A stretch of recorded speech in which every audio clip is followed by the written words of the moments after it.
Hey there, fellow fabric fanatics, ready to quilt up a storm? Buckle up, because we're about to embark on a quilting adventure that'll end in a cozy quilt. Feast your eyes on this beauty, our player card quilt. It's not just a pretty face, folks. This quilt is so beginner friendly, it practically saws itself. And here's the kicker, we are whipping this magnificent piece up with just 3 charm picks. So what's on the menu for today's quilting feast? Glad you asked. We are serving up a foolproof method to create a fantastic mix of fabric pairs without overthinking it. Time-saving tips for chain piecing that will speed up your quilting process, and how to create variations on this pattern, including using it as a scrap buster project. Whether you're a quilting newbie or a fabric folding pro, this tutorial's got something for everyone. So grab your rotary cutter and let's get this fabric party started. Are you ready to rock and quilt?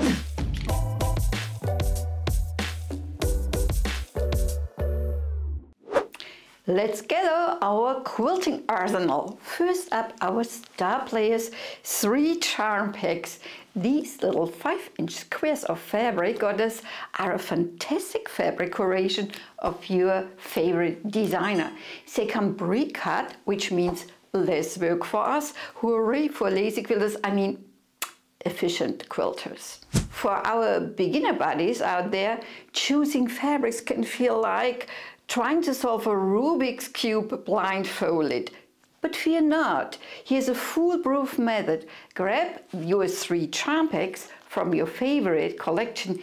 It's like letting your designer do the work for you. Sneaky, right? Next, we need a background fabric. For the background, think zen. We want calm, serene, a fabric that whispers rather than shouts.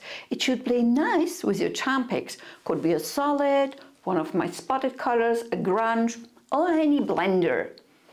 And don't forget your binding. This is like the frame for your fabric masterpiece. So choose that wisely, my friends.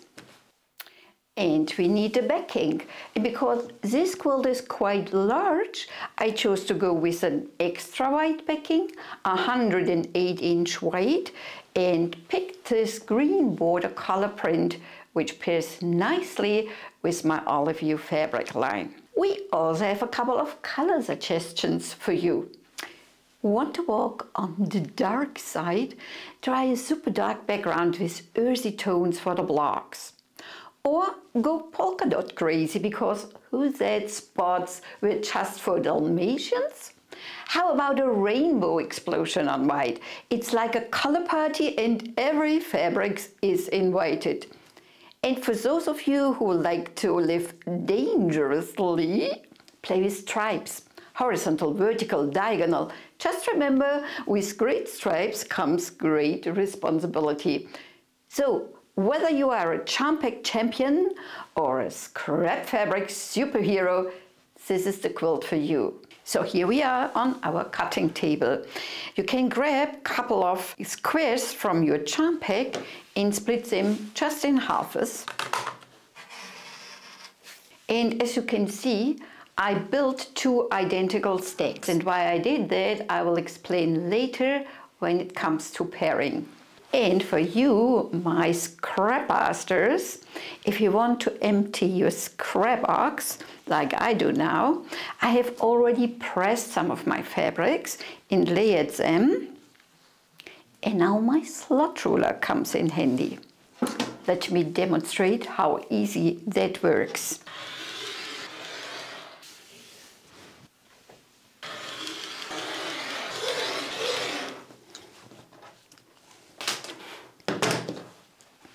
"24 pieces done in a fraction of time." And last but not least, you will cut your background fabric.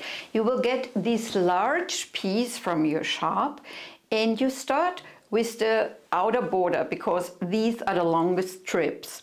Cut them parallel to your selvage, and I cut mine slightly longer just in case, so I can adjust them later.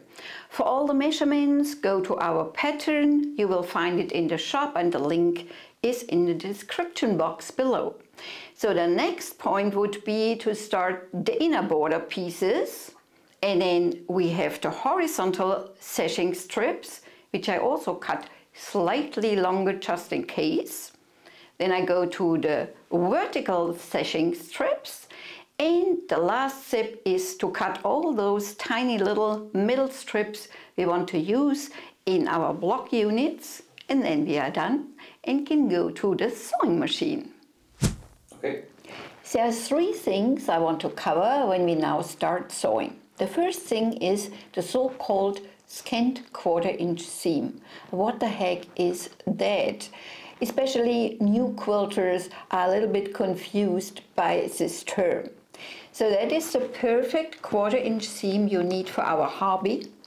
And we have a very detailed YouTube tutorial, which I will link below, which explains why we need that and how to achieve it. Now, second, fabric pairing for our blocks. I know that a lot of my students scratch their head and think, how can I pair those fabrics perfectly for each unit? Well, I don't do so. What I do is I have 2 identical stacks, and now I grab just 1/4 of one stack, let's say all the green ones here on top, and I place them underneath. And now I randomly go from top to bottom with these fabrics, always taking the one on the top of the stacks. And the third point I want to cover is chain piecing. Let me demonstrate how I do that. So let's take the first one. So we do always the next unit, next unit, next unit, and feed them into the machine. Now I would usually do all my stack before I go to the ironing board. But for this demo here, I will stop here and now press these parts and then sew on the other half.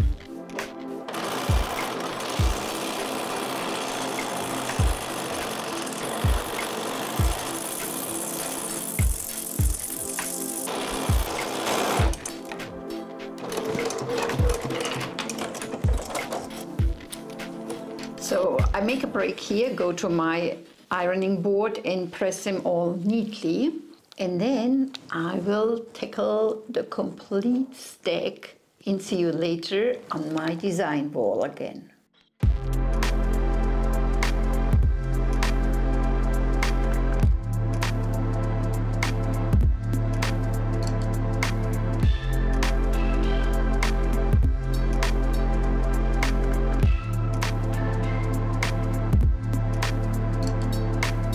Now we go for the final part, assembling the quilt top.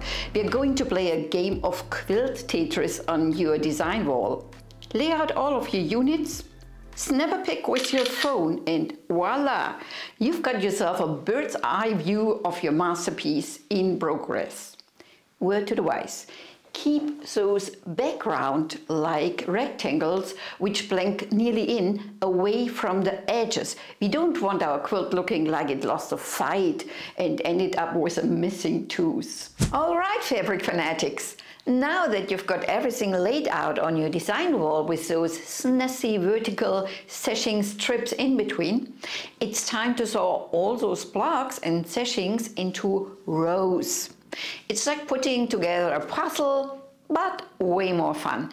And for all the newbies to quilting, let me show you how I organize myself here to keep the order I have laid out. So I grab one after the other. This is the sequence I have laid out on the wall, and I bring that now to my machine and sew on the sashing strips. I pair each of my blocks with a vertical sashing strip and feed them through my machine one after the other. And since I'm doing chain piecing, the chain will keep my order.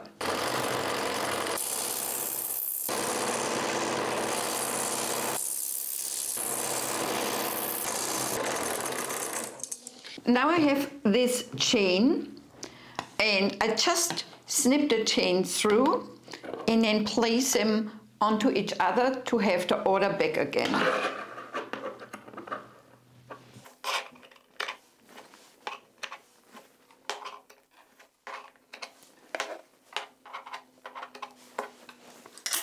This is my block number 1 in the row, and this is my second one. So I just can bring the bows together.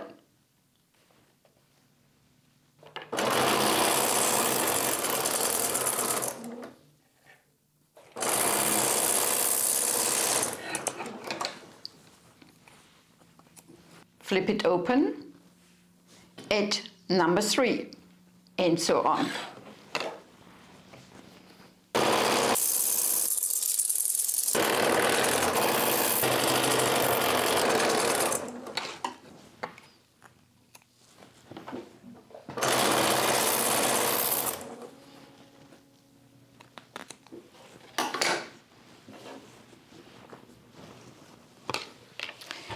Now my complete first row is stitched together. When it comes to pressing now, we have 2 rules of thumb. The one of our rules is always press towards the darker fabric. That would be this direction, so that it doesn't shine through on the other side on the white. But we have also another rule, and that means always press towards the piece with less seams. See? The sashing has no seams in between, but the blocks has 2 seams. So it is harder to press this direction. Naturally, it will lay flat in this direction. So I will press now all my seams into the sashing strips.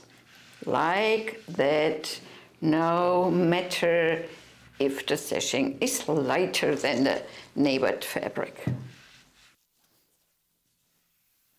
Here we go. The strip is finished and can go back to the design wall again. Okay, first strip done, off to the other strips.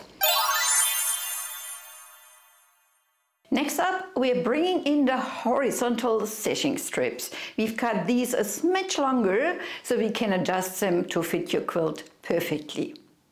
Pin each horizontal sashing strip to a pieced row and toss them together. I did that already. Then connect all these horizontal rows and sashings to create your quilt center. It's coming together faster than you thought. Wondering about the easiest way to line up these blocks vertically? It's simpler than you might think. Just place 2 prepared rows right sides together. The seam lines of the overlapping blocks will act as a guide. All you need to do is align these seams and pin them in place. Voila! Perfectly aligned vertical blocks. Last but not least, it's border time. I've cut these strips a bit longer too, so I can adjust them if needed. Start by pinning the shorter border strips to the right and left sides. Draw them on. Trim off any excess fabric and then repeat the process with the longer border strips for the top and bottom. And just like that, your quilt top is finished. Time to do a happy dance around your sewing machine. Alright quilters, it's time to talk about size. Let's dive into the wonderful world of size adjustments. First up, we have the Honey, I Shrunk the Quilt method. Want a throw size quilt that's perfect for Netflix marathons? Simply reduce the number of units you're working with. And for those of you who want to go even smaller, let's talk about a itsy bitsy teeny weeny baby quilt. By scaling down your pattern, you can create an adorable mini version. And why not try a table runner? Just take a few rows of our pattern, add some narrower borders, and voila, you've got yourself a chic table accessory. And because I like you, I've got a special offer. For the first week after this video drops, you can snap the Play a Card pattern with a 20% discount. Just use the code PLAY at checkout. So what are you waiting for? Grab that pattern, fire up that sewing machine, and let's make some quilting magic happen. And remember, in the quilting world, it's totally okay to talk to your fabric. It's when it starts talking back that you might need to worry.